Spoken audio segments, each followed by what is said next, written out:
लेकिन उसकी बात सुनी नहीं जाती। परिवारजनों द्वारा दिए गए मासिक पिंडदान को ग्रहण करके थकान से चूर वह जीवात्मा करुण विलाप करती है।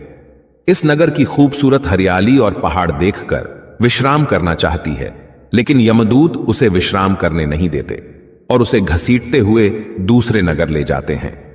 यममार्ग में स्थित दूसरे नगर का नाम सौरीपुर है। सौरीपुर के रास्ते में चलते समय यमदूत उसे मुद्गलों और भालों से पीटते हैं, जिससे उसे बहुत दुख होता है। वह चिल्लाने लगता है और अपने पापों को याद करके रोता है। इस नगर में काल रूपधारी महाभयंकर जगन नाम का राजा राज करता है, जो अपनी इच्छा अनुसार स्थिर और गतिशील रहता है। उसे देखकर जीवात्मा अत्यंत भयभीत हो उठती है और अपने अनिष्ट की शंका से पीड़ित होकर त्रिपक्ष में पृथ्वी पर संबंधियों द्वारा दिए गए जलपिंड को खाकर बिना विश्राम किए दिन रात लगातार चलते हुए तीसरे नगर अर्थात नागेंद्र भवन पहुंचती है। नागेंद्र भवन पहुंचने में आत्मा को 3 माह का समय लग जाता है, जहां उसे महाभयंकर कष्टदायी वन मिलता है, जिसकी पीड़ा से विलाप करती हुई आत्मा यमदूतों से बार बार अपनी मुक्ति की प्रार्थना करती है। यहां वह आत्मा अपने बंधु बांधवों के द्वारा दिए गए अन्न जल को प्राप्त करती है। उसके बाद यमदूत उसे पाश में बांधकर दुख देते हुए पुनः आगे की ओर ले जाते हैं। चौथे मास में यह पापी आत्मा गंधर्व नगर पहुंच जाती है, जहां की पथरीली और तपती हुई जमीन पे चलते हुए उसके पैर जल जाते हैं। यहां आत्मा आराम करना चाहती है, लेकिन यमदूत उसे बिल्कुल भी आराम नहीं देते।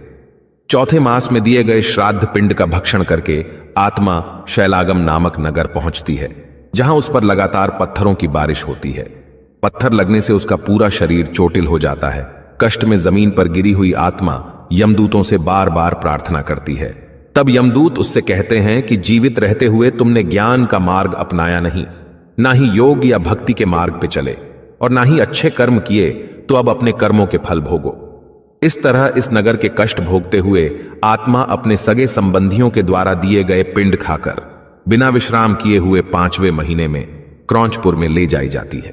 इस नगर में आत्मा अपने पुत्रों द्वारा दिए गए पिंडदान और घटदान से तृप्त होकर आधे मुहूर्त तक विश्राम करती है, और यमदूत उसे विश्राम करने से नहीं रोकते। लेकिन आधे मुहूर्त के बाद यमदूतों के द्वारा डराए जाने पर दुख से कांपते हुए पापी आत्मा उस पुर को छोड़कर चित्रभवन नामक पुर को जाता है, जहां यम का छोटा भाई विचित्र नाम वाला राजा राज्य करता है। इसी नगर में आगे एक वैतरणी नदी बहती है, जो 100 योजन चौड़ी है और रक्त तथा मवाद से भरी हुई है। जैसे ही वह पापी आत्मा इस नदी के किनारे पर पहुंचती है, उसे एक नाव दिखती है, जिसे एक कैवर्त चलाता है। नाव पर सवार नाविक आत्मा से पूछता है कि यदि तुमने